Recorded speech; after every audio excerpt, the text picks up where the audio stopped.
Hello, everyone. This is Dr. Shiva Ayyadurai. We're going to continue that series on lung congestion today, but today we're going to be looking at another very interesting and powerful herb. It's a Chinese herb called Chinese skullcap. So first of all, Chinese skullcap is called Scutellaria bailensis. It's a perennial herb. It's indigenous to China, and it belongs to the Lamiaceae family, and it's widely used in traditional Chinese medicine. And the properties that are attributed to its benefits are the flower, the root, and the stem. We're going to review what is lung congestion. We're going to look at the molecular pathway systems of lung congestion. And really, there's about 5 molecular systems you're going to learn. And then we're going to look at how Chinese skullcap affects lung congestion. So that's what we're going to do. At a very high level, we'll get more into details. Here are your lungs, the left lung and the right lung. Here are sort of your normal air pathways. Here are congested pathways. So the top are normal, the bottom are congested. But anyway, what I want to now let you know is that the way we understand these pathways and how skullcap affects them is using a tool called CytoSolve. CytoSolve, you can go to cytosolve.com. And what we've done here with CytoSolve is that we're able to take all of this literature. So here we're looking at lung congestion and skullcap. We take all of that literature, we extract out the relevant papers, then we extract out the molecular pathways, the 5 that I just covered. And then we look at how skullcap affects those pathways, not only just sort of hand waving, but mathematically. Because CytoSolve lets us take this very medieval process of drug development where they can only handle a single compound, then they do stuff in a test tube, then they go kill a bunch of animals, then they do human testing. What CytoSolve does, we start way before this. We do modeling way ahead. The pharma companies spend more and more money on R&D, and they're finding less and less new drugs. So anyway, there's been about 1,757 research articles, 19 clinical trials, and over 84 years of research. So there's been a decent amount of work, and you can see over here on this graph that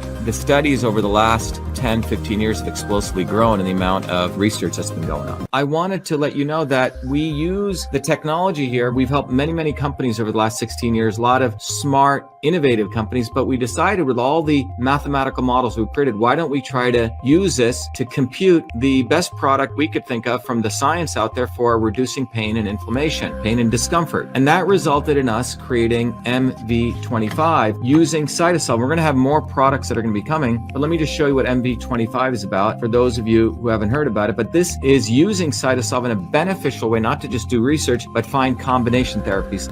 Hi, I'm Barbara Ann. My hands would cramp up so that I couldn't hold cards or knit or crochet, and they would go like that. And I'd have to use this when I played cards with my grandkids. And I'd start taking that MV25. After a bit, I was able to hold cards in my hand. Very, very little cramping, hardly at all anymore. MV25. Hi, my name is Sandy. I'm a Taekwondo instructor. I tore my ACL during Taekwondo. I had a lot of pain and limited mobility. I've been taking the MV25 for about 6 months now. After the first week, I noticed a big difference. After the second week, almost literally no pain. My name is Jeremy, and I suffer from a lower back problem. Hurt my back at work years ago, and I can go to the chiropractor, do all kinds of different things, and nothing seems to help. And I decided to try MV25. I didn't notice a difference immediately, but within a few days, the pain went away, and it stayed away. I've continued to take it, and even when I do things that I shouldn't do, it seems to go away a lot quicker than it ever did before. It's clean food certified. It's made in the US. If you go to vashiva.com, right on the shop, you'll click there, or you can go right to mv25.life, either way. And then from there, you can click on the bottle and you can order.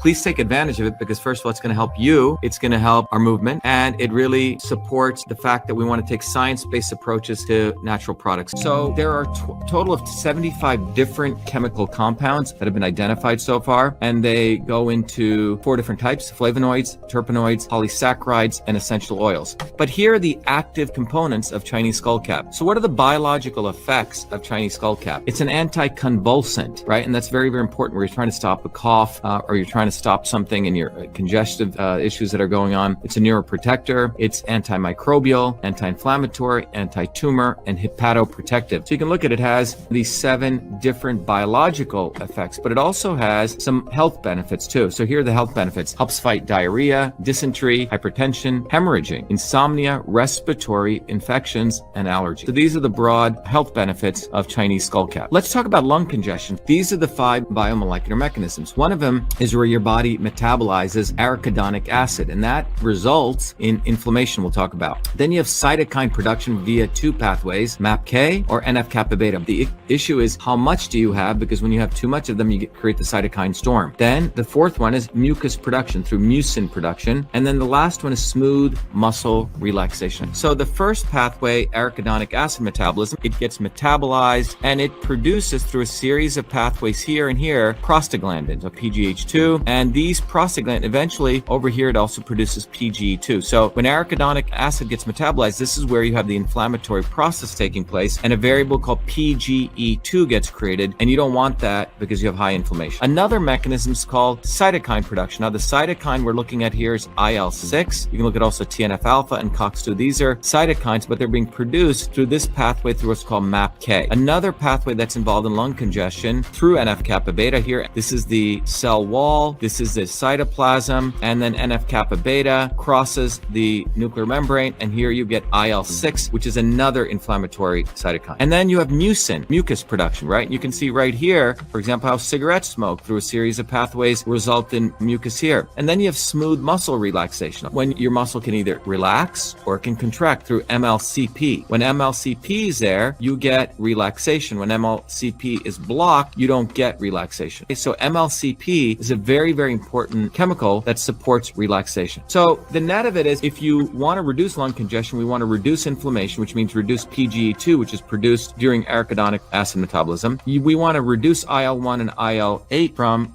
this cytokine. And we also want to reduce IL-6 and IL-8, again, two other cytokines. So these four cytokines we want to downregulate, and obviously want to bring down mucus production, but we want to increase MLCP, because when you increase this, guess what? You get smooth muscle relaxation, which helps alleviate lung congestion. Now, what happens with Chinese skullcap? So CytoSolve mapped out all of these molecular pathways, these five. We identified the particular biomarkers. These six we want to bring down, and MLCP want to increase. And you can see Chinese skullcap does that on the first five here. It doesn't do much on mucin 5, and it does increase MLCP. What does it do to PG2? We definitely find out that it brings down PGE2 values by almost 15%. You can see that, 10 to 15%. It's pretty good. So that lowers inflammation. The next thing is that skullcap also lowers IL-1, which is a inflammatory cytokine. Not that much, but it does work on it. And same with IL-8, it brings it down. Also with IL-6, it brings that down, and also with IL-8. It has no effects on mucin 5, but when it comes to MLCP, which is the important chemical that reduces contraction, which means increases smooth muscle relaxation, so this almost went up by 20%. That's why the smooth muscle relaxation pathway is so important. So there you go. Chinese skullcap has several benefits for lung health. It downregulates inflammatory cytokines, those four cytokines, thereby controlling inflammation in lung airways. But one of the most important things it does, it downregulates MLCP production, thereby promoting lung airway muscle relaxation. So that's really, really important to understand. So I hope that was valuable. And tomorrow we'll be doing another herb in the lung congestion series.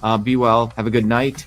And please email me if you have any questions, vashiva@vashiva.com. I do go through all your emails and I do respond to them as I can. Perhaps I don't get to them right away, but I do respond to them. Thank you. Hi, everyone. This is Dr. Shiva Ayyadurai. Before we continue with this, I want to just remind everyone that because of the massive censorship and shadow banning that still continues on social media platforms, I'd like you to click the link to continue watching this on our own platform at